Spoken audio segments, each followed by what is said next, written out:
I found out my fiancé is a completely different person, literally. I, 29F, was engaged to Jake, 32M, the perfect man. You know the type, thoughtful, smart, charming in a way that seemed effortless. He remembered the little things, how I like my coffee, black with a splash of oat milk, which side of the bed I prefer, my favorite candle scent. He even left notes in my coat pocket when it was cold out. Every single anniversary, he made it feel like we were the main characters in a rom-com. I thought I won the lottery. We met at a coffee shop.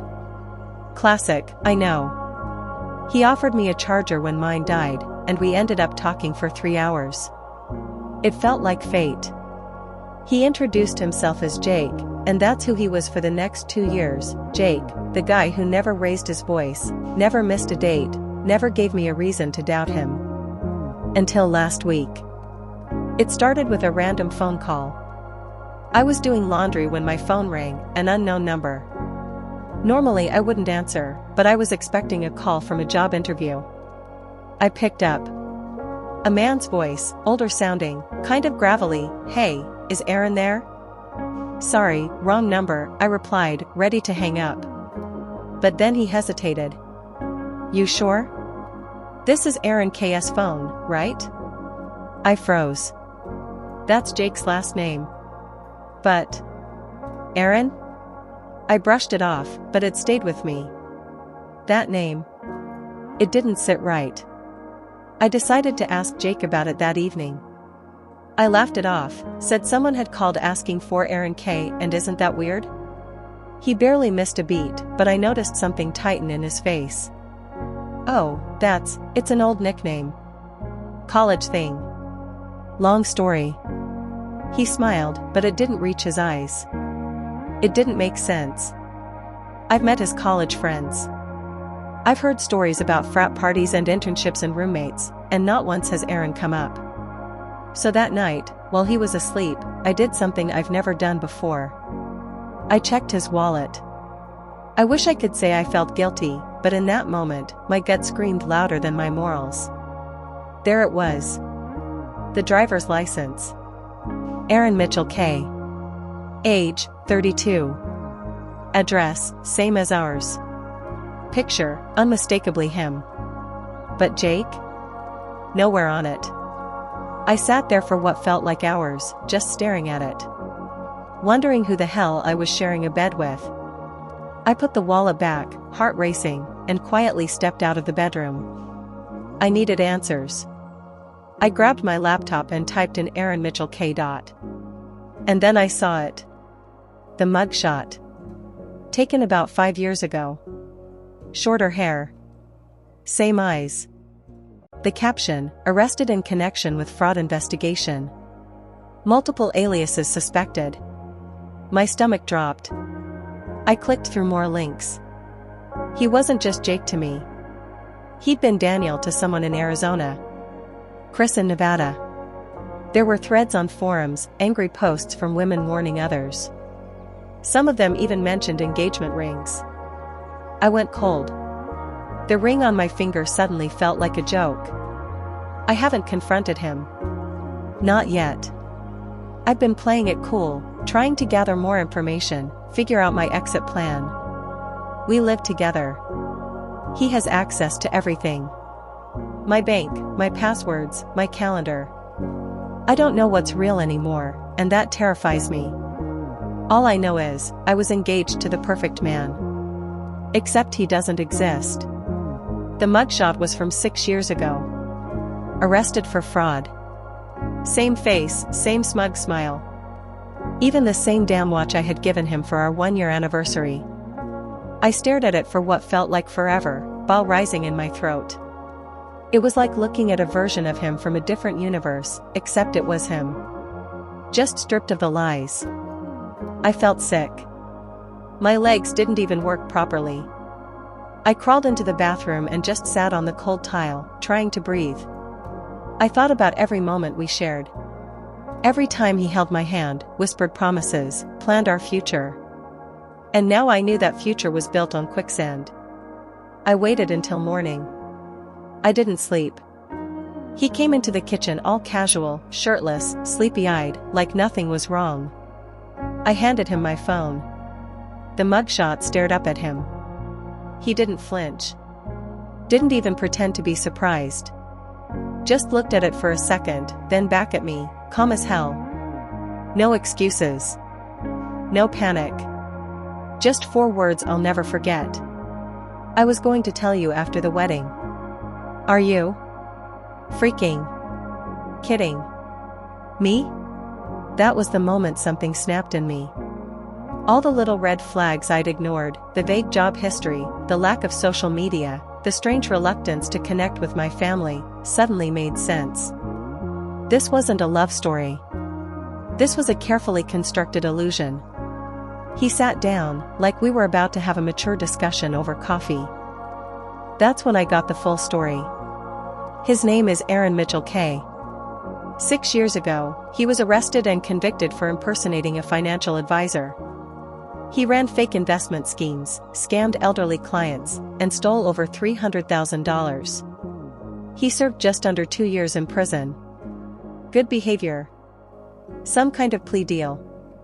In his words, prison changed him. He found clarity, wanted a clean slate, and left that life behind. So he moved across the country, started over, and rebranded himself as Jake, the perfect man, the loyal fiancé. Except he didn't legally change anything. So every job he has now? Lies. Every lease agreement? Lies. Our wedding license application that we literally submitted last month? A complete fabrication. He's not Jake. He never was. Legally, morally, fundamentally, he's still Aaron the fraud. I told him we were done. I told him to get out. That's when it changed. The desperation kicked in. He dropped the calm act and started begging. Said he loved me, said he didn't want to lose this life, said he thought I'd understand, as if hiding your felonious past is something a good partner just forgets to mention. And then, he said something that chilled me to the bone. If I go down again, I won't be the only one. I just stared at him. What the hell does that mean? I asked. He wouldn't say. He just stared at me with that same calm face. But now it looked different. Colder. Like I was looking at a stranger who'd simply been wearing my fiancé's skin. I don't know what he meant. I don't know if he's threatening me somehow, if he's forged documents in my name, opened accounts, tied me to something illegal. Or if he's talking about other people. Victims. Accomplices. Lies I don't even know I'm part of. I've already talked to a lawyer. I'm documenting everything. Backing up files. Locking down my credit. I'm scared. Not just of him, but of what I don't know yet. I loved a man who doesn't exist. And now I'm wondering if I ever really knew anything at all. After that conversation, if I go down again, I won't be the only one. I didn't wait for another bomb to drop. I packed a bag, grabbed my documents, and left while he was at work. I didn't even take most of my things. I just ran. I went straight to my sister's and blocked him on everything. Phone, email, social media, even Venmo. I told her the basics, not everything, because honestly, I didn't know how to explain it. How do you tell someone the person you were about to marry doesn't exist? I spent the next 3 days trying to untangle the mess. Legal stuff. Bank stuff. Therapy. I was starting to breathe again. Slowly. Carefully. Until the package arrived. No return address. Just my name, handwritten, in block letters. Inside. A burner phone, still powered off. A USB stick. A folded piece of paper that said, "Please just listen before you tell anyone." My stomach dropped. I should have thrown it all away. I know that. I knew that. But like an idiot, I plugged the USB in. It was audio. A folder labeled, Claire, 2022 to 2023. Over 30 recordings. The first one? Him and a woman. Her voice sharp, polished, like someone used to being obeyed. I skipped through a few. And then I realized, this wasn't just another woman. This was Claire, his real fiancé. Yeah. While he was with me, while we were picking wedding venues and talking baby names and planning honeymoons, he was engaged to someone else. Living a double life in another city. A woman named Claire. But it gets worse. Because Claire wasn't some clueless victim. In the recordings, she's the one coaching him. Telling him what lies to tell me. What kinds of gifts to buy. How to act around my friends. There's one where she's laughing about my favorite coffee order, saying, she's so easy to read. Just mirror her. She'll eat it up. She wasn't just in on it. She was orchestrating it. In another clip, I heard him asking, what if she finds out? And Claire? She didn't miss a beat. She won't. You're careful. You've done this before. And then, at the end of one recording, her voice went cold, serious, and she said, she's our way out. Don't screw this up. I don't even know what that means. Our way out? Out of what? Out of debt? Out of the country? Out of prison? Were they planning to use me somehow, marry me, steal from me, vanish? Was I just a mark in some elaborate, long con? And most terrifying of all, am I the only one? There could be more women. More cities. More lives built on lies. And now I have evidence. Recordings. Names. Voices.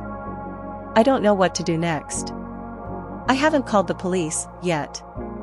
I've talked to a lawyer, yes. I've copied everything. Hidden the phone. Hidden the USB. I'm scared to go home. Scared to open the door. Scared to even breathe the wrong way. But one thing I do know?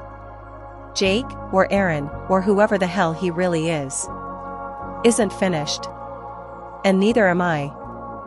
After the USB, the burner phone, and the recordings, I should have just let it go. Let the lawyers handle it. Moved on. Started therapy. Something. But I couldn't. Because that voice, her voice, Claire's voice, was stuck in my head. Too calm. Too practiced. Too familiar, like the type of person who's used to getting away with things. So I did what any deeply traumatized, barely holding it together woman with a grudge would do. I found her. It took some digging.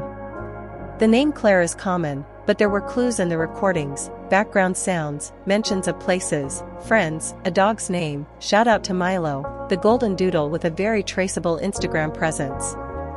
I cross-referenced everything. Profiles. Tagged photos. Mutual friends. Eventually, I found her Instagram. It was private, of course, but the bio matched the voice. I sent a DM. Hey. I'm Jake's ex. I think we need to talk. She replied within 10 minutes. Name the place. We met at a coffee shop. Public, crowded. I brought a friend who stayed nearby but out of sight, just in case. Claire walked in like she was meeting someone for book club. Designer sunglasses. Flawless blowout. An iced chai latte already in hand.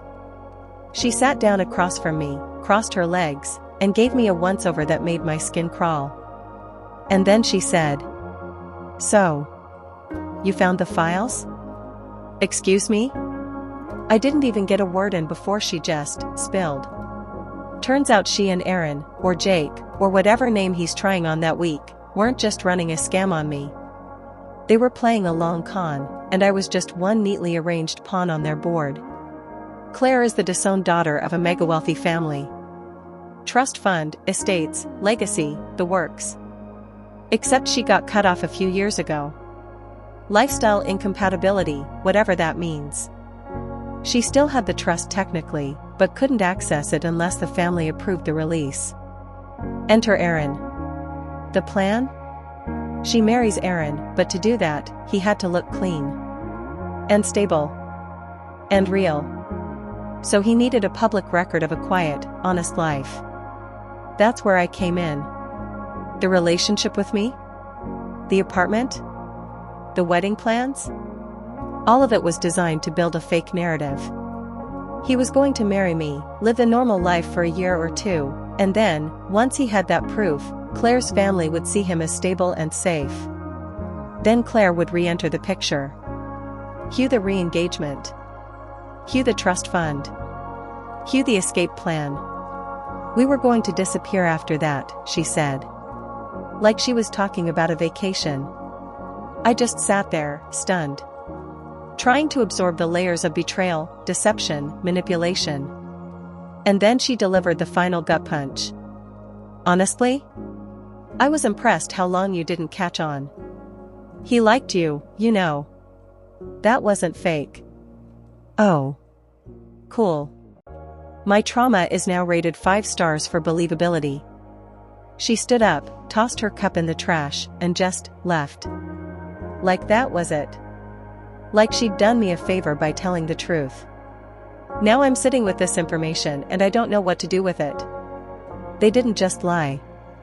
They used me, used my life, my love, my future, as part of some messed up Monopoly game to win money that was never meant for them. So yeah. I'm still with my sister. Still talking to my lawyer. But now it's more than just protecting myself. Now it's about justice. Because if these two think they can just disappear with a fortune built on the wreckage of real people's lives, they clearly underestimated the wrong woman. I played it cool. Pretended to be confused. Heartbroken. Devastated. Told Claire I just needed some time to process. She smiled sympathetically, like I was the gullible fool she always assumed I was. Meanwhile, I was already in contact with her estranged mother. Shout out to LinkedIn, you'd be amazed what rich people leave public. Her mother responded almost immediately. Turns out, Claire's family never fully trusted her after she got cut off. They'd been keeping quiet tabs on her for years, worried she might try something reckless to claw her way back into the trust. So I told her everything. I sent the USB recordings. The fake marriage license. Screenshots. Voice notes. The whole twisted story, Claire's manipulation, Aaron's dual life, the scam they were engineering like it was a joint startup. A week later, I got a message. Claire's trust lawyer wanted to meet. I brought copies of everything. Chronological. Labeled. Organized. I had dates. I had documents. I had receipts. 2 days ago? Claire and Aaron were both arrested. Fraud. Identity theft. Conspiracy. Wire fraud. Multiple counts across multiple states. Turns out Aaron had more going on under the surface than even she knew. The feds were already looking into him, I just gave them the missing puzzle piece. And the cherry on top? Claire's family isn't just cutting her off for good, they're suing her. Civil litigation. Breach of contract, attempted financial coercion, defamation. Basically, she blew up her shot at redemption in one slow-motion implosion. But here's the real kicker. Because I was technically Aaron's fiancé, and he used my name and identity on forged lease agreements, financial documents, and that fake Clean Life paper trail. They tried to implicate me. Yep. For a few terrifying days, I was getting calls. Questions. They wanted to know how much I knew. Whether I was complicit. Whether I'd signed anything knowingly. My heart did not stop racing.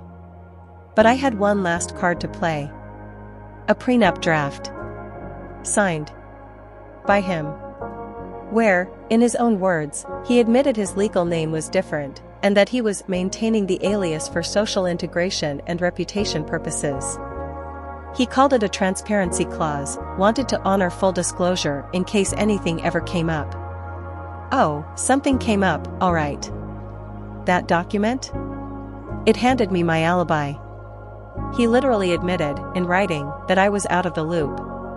That he was the one hiding his legal identity. That the lie was intentional, and mine to discover. So now?